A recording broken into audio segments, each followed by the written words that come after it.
क्या आपको पता है कि क्यों फ्लाइट में चढ़ने से पहले फ्लाइट मोड ऑन किया जाना कंपलसरी है और ये एरोप्लेन मोड होता ही क्यों है? फ्लाइट के दौरान एरोप्लेन मोड ऑन करने से क्या प्लेन क्रैश भी हो सकता है? इन सभी सवालों का जवाब मैं अपनी वीडियो के माध्यम से दूंगा।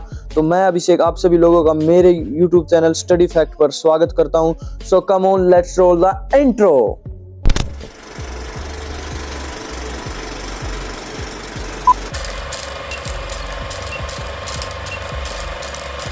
तो साल 2013 में अमेरिका की फेडरल एविएशन एडमिनिस्ट्रेशन प्रत्येक व्यक्ति के फोन में फ्लाइट मोड होना अनिवार्य कर देती है, वो क्योंकि वो 1% भी जान का रिस्क लेना नहीं चाहते थे और ये बात फिर सारे धीरे धीरे सभी देशों ने अपनाई। तो यहाँ से एक बात तो क्लियर हो गई कि एयरप्लेन मोड ऑन करने का जो ये प्रक्रिया थी, जो ये प्रोसेस था, ये कब से शुरू हुआ। तो जिन लोगों ने एयरप्लेन में सफर किया होगा उन लोगों को तो पता ही होगा कि फ्लाइट अटेंडेंट आपको शुरुआत में ही फ्लाइट मोड ऑन करने के लिए कह देती है, वरना मेरे जैसे लोग तो एयरप्लेन मोड का यूज तो तभी करते हैं जब नेटवर्क इशू आ रहा हो। ऐसा इसलिए होता है क्योंकि फ्लाइट मोड ऑन करने से सारा नेटवर्क बंद हो जाता है, यानी कि सारे सिग्नल बंद हो जाते हैं, बिल्कुल ठप हो जाता है। जो टावर से उसने सिग्नल कैच किए थे वो बिल्कुल जीरो हो जाते हैं और फिर से हम जब मोबाइल जो फ्लाइट मोड है उसको ऑफ करते हैं तो जो हमारा फोन है या फोन की सिम है वो हमारे नेटवर्क टावर से फिर रीएस्टेब्लिश करती है, जिसके कारण कई बार तो स्ट्रॉन्ग नेटवर्क मिल जाता है जिससे हमारा नेटवर्क अच्छे तरीके से चलने लग जाता है और कई बार वीक नेटवर्क मिलता है जिसके कारण नेट वैसा ही रहता है जैसे पहले चल रहा था। लेकिन अब हम भी कहाँ हार मानते हैं, हम ऐसा 2-3 बार तो करते ही हैं,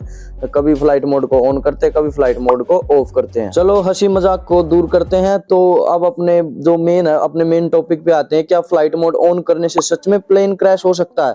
तो एक फोन का फ्लाइट मोड होने पर कुछ ज्यादा फर्क पड़ेगा नहीं, किंतु बहुत सारे फोन अगर यूज होंगे तो जरूर पायलट को रेडियो टावर से सिग्नल स्थापित करने में दिक्कत उसको दिक्कत आ सकती है और उसे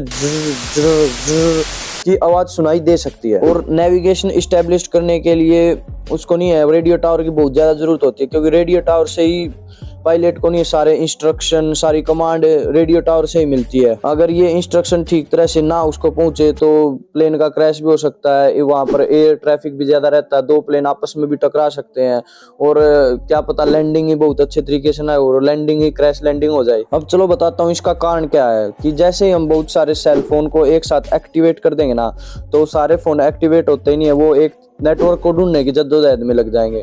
और आपको पता है कि जहाज नहीं है 40,000 फुट की ऊंचाई पर उड़ता है, वो वहां पर स्थिर नहीं रहता, वो आगे बढ़ता रहता है। और सेल फोन के टावर के साथ कनेक्शन रहेगी, वो बिल्कुल पागल सा हो जाएगा फोन भी, और फोन कहेगा कहाँ है नेटवर्क, और नेटवर्क ढूंढने के चक्कर में वो शायद रेडियो टावर के जो सिग्नल है ना उसमें इंटरप्ट कर सकता है। अब आपके मन में सवाल उठ रहा होगा कि फोन को हम स्विच ऑफ भी तो कर सकते हैं फ्लाइट में, जरूरी नहीं है कि मतलब हम उसको एरोप्लेन मोड में ही डालें। ये तो वही हो गया ना 3 इडियट वाला डायलॉग।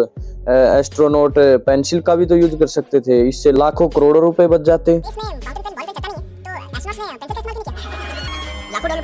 तो ऐसा नहीं है, मैं आपको बताता हूँ। जब आप फोन को स्विच ऑफ करते हैं ना, तो जब कोई बंदा आपके पास कॉल करता है ना, तो उस बंदे के पास जवाब जाता है कि यूजर ने नहीं है जो अपना फोन है ना वो स्विच ऑफ कर रखा है, यानी कि उस तक नेटवर्क पहुंच रहा है लेकिन उसने अपना फोन स्विच ऑफ कर रखा है। मतलब आपके फोन में सिम है और आपने फोन को स्विच ऑफ भी कर रखा ना, तो तब भी आपके फोन को ट्रेस हम कर सकते हैं। लेकिन एरोप्लेन मोड में ऐसा नहीं होता है, क्योंकि एरोप्लेन मोड में जब हम किसी के पास फोन करते हैं ना, तो वहां से रिप्लाई आता है कि नेटवर्क इज नॉट फाउंड, यानी कि वहां तक रेंज ही नहीं पहुंच रही, नेटवर्क इज नॉट फाउंड। अब आपके मन में नहीं है, क्यूरियोसिटी के कीड़े ने जरूर काटा होगा और आपके मन में सवाल उठा होगा कि अगर किसी व्यक्ति ने फ्लाइट मोड ऑन नहीं किया तो क्या ये एक क्राइम है और क्या उसे जेल होगी और फिर फांसी की सजा भी हो सकती है? तो नहीं, ऐसा डरने की कोई बात नहीं है। ऐसा करने पर एयर होस्टेस आपके पास आएगी और आपको प्यार से कहेगी please on your flight mode sir, कृपया करके सर जी आप अपने फ्लाइट मोड को ऑन कर लीजिए। और चलिए आपको साथ ही बता दें कि आज के समय में फ्लाइट में नहीं है, वाईफाई से हम नेटवर्क ले सकते हैं। हमारे पास ये सुविधा मिल गई है, हम अपने इंटरनेट को वहां से एक्सेस कर सकते हैं, अपने सोशल मीडिया ऐप जैसे कि यूट्यूब, व्हाट्सएप, इंस्टा, कॉलिंग को एक्सेस कर सकते हैं।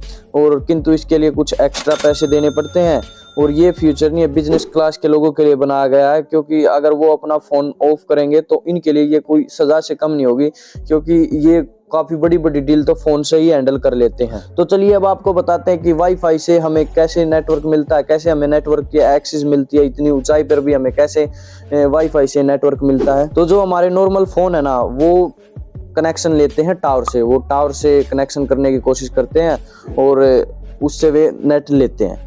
लेकिन जब हम जहाज में होते हैं तो हमें नेट मिलता है सैटेलाइट से। सैटेलाइट से सीधा नेटवर्क आता है जहाज के एंटीना पे, और एंटीना से हमें नेटवर्क ऐसे मिल जाता है। और जहाज इतनी ऊंचाई पे होता है, जैसे जैसे जहाज आगे बढ़ता रहता है ना, तो वैसे ही एक सैटेलाइट से दूसरी सैटेलाइट पर हमें ऐसे नेटवर्क की एक्सेस मिलती रहती है। रही बात एरोप्लेन मोड से प्लेन के क्रैश होने की, तो इसकी जो चांसेस है ना वो बहुत कम है। पर एविएशन डिपार्टमेंट कहता है कि पैसेंजर की लाइफ ही हमारे लिए सब कुछ, हम उसकी लाइफ को खतरे में नहीं डाल सकते। तो बस यार वीडियो में आज के लिए इतना ही। अगर वीडियो थोड़ी सी भी इतनी सी भी इंफॉर्मेटिव लगी हो ना, तो वीडियो को प्लीज अपना लाइक, शेयर एंड सब्सक्राइब जरूर देना। और कर दो यार सब्सक्राइब, क्योंकि आपके एक सब्सक्राइब और एक लाइक से मेरा बहुत ज़्यादा मोटिवेशन बढ़ता है।